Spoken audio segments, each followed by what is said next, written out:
Tabletop Simulator is the granddaddy of them all. Successfully crowdfunded back in 2015, the program is the gold standard by which other programs are compared.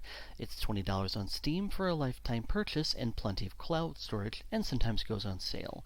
It can be a processor hog, but it's the program to get if you're at all interested in online playtesting.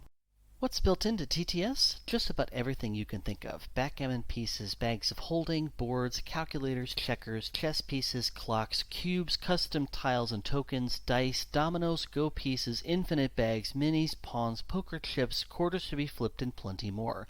Several styles of tables and background images too. Head to the Steam Workshop to find Meeples and the Flex Table. Here, users can upload their creations and share them with the world. Subscribe to objects, then look for them in your subscriptions under Games. Alternatively, save objects from other people's games by right-clicking on them, then find them in Saved Objects. So let's get to building, shall we? With pieces, just find the thing in the Objects menu and left-click to place it where you like. Hit Escape when you're done, then right-click an item to change its color, and plus and minus to change its size. Hit L to lock it in place if you don't want players to move it.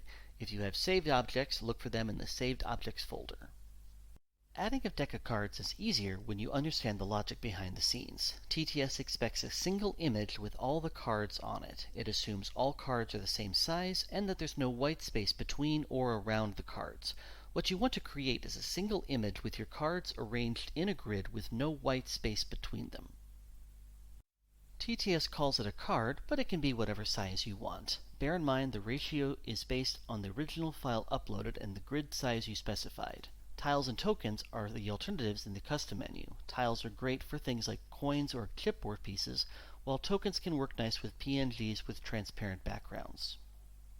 Find the image with all the front cards of the deck for where the window says Face, then tell TTS if each card in the deck will have a unique back or the same back for them all. If you click Unique Backs, be sure to add an image of the same layout with the backs matching the fronts. Always choose Cloud instead of Local. It's the built-in option and it's where the images will be stored. Great, you've got some cards on the table. Now what? Hit R to randomize or shuffle, F to flip the deck to the other side, Q and E to rotate, or type a number to draw that many cards into your hand. Moving a card or the entire deck is done the same way by left-clicking and dragging, but to get the whole deck, left-click, pause, and then drag. For things like a player board, I'll use the custom card option to upload one card at a time. These have a face and a back to upload, but here you're just uploading one thing at a time. TTS won't be cutting this image into multiple pieces. Once it's uploaded, use copy and paste as you normally do to make more copies of this card. For a game board, you have a couple of options. The aforementioned custom card works great, but there's also a board option that adds a nice wood-like frame around it. Either way, once you have it uploaded and in place, hit L to lock in place so the players don't accidentally grab it when trying to move a piece. Plus and minus to scale this as well. While TTS has all the usual dice built in, custom dice are pretty easy to make as well. Within the program files, there are some dice templates. Find them, make a copy, then open using the design program of choice. Once it's designed, head to Custom Dice to upload it. Be sure it's the right type of die, D4, D6, D8, D12, and D20. A couple things built into TTS help round out the build. What TTS calls hidden zones can be thought of as like an area behind a cardboard shield, a secret area only one player is allowed to see inside. You can also draw lines and boxes or add text to give players some added directions. Discard cards here, for example.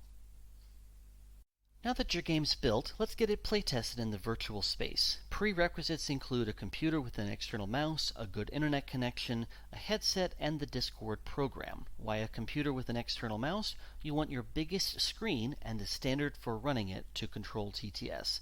As the internet goes, wired is more stable than Wi-Fi. Whatever kind of headset it is, just get the microphone close to your mouth. Avoid using the microphone built into your computer since it can cause an echo from the built-in speaker. $5 to $10 headsets from your local office store are just fine.